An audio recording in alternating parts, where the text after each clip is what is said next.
Dans le dialogue politique avec Ouattara, l'opposition ivoirienne demande des pourparlers sous l'égide d'un facilitateur. Avant l'entame des discussions, il est indispensable de ramener la sérénité et la confiance entre tous les acteurs par des actes d'apaisement incluant la fin des poursuites judiciaires contre tous les leaders de l'opposition, ont indiqué le Parti démocratique de Côte d'Ivoire, PDC, et le Front populaire ivoirien, FPI, dans une déclaration commune.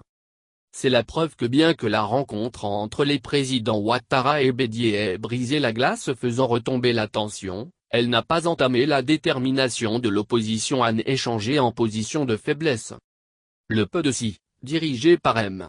Bédié, et le FPI, fondé par l'ex-président Laurent Gbagbo, demande la fin de toutes les poursuites judiciaires contre les responsables et militants de l'opposition et de la société civile, la levée du blocus autour des résidences de tous les leaders des partis politiques de l'opposition, la libération de tous les prisonniers politiques ainsi que le retour des exilés, selon cette déclaration citée par la AFP. Parmi les exilés sont cités Laurent Gbagbo, l'ex-chef de la rébellion et ex-premier ministre Guillaume Soro, et l'ex-chef des Jeunes Patriotes, mouvement pro-Gbagbo, Charles Blé Goudé.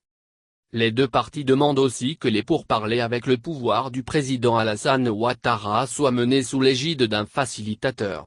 Il faut savoir que depuis le mois d'août, 85 personnes ont perdu la vie et près de 500 ont été blessées.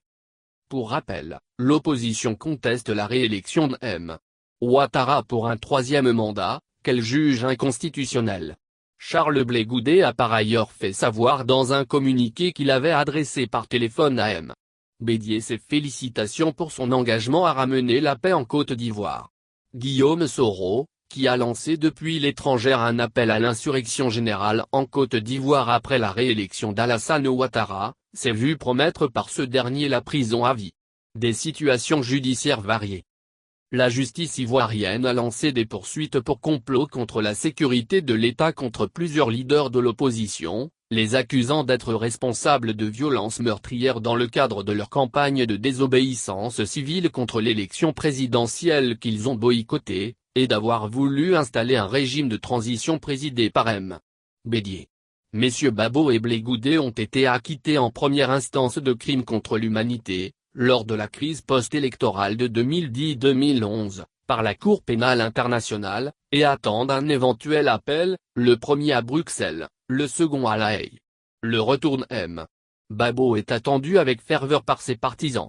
En attendant, la crainte d'une escalade des violences reste présente en Côte d'Ivoire, 10 ans après la crise post-électorale de 2010-11 qui avait fait 3000 morts, ainsi que 300 000 réfugiés et 1 million de déplacés internes en Côte d'Ivoire, selon l'ONU.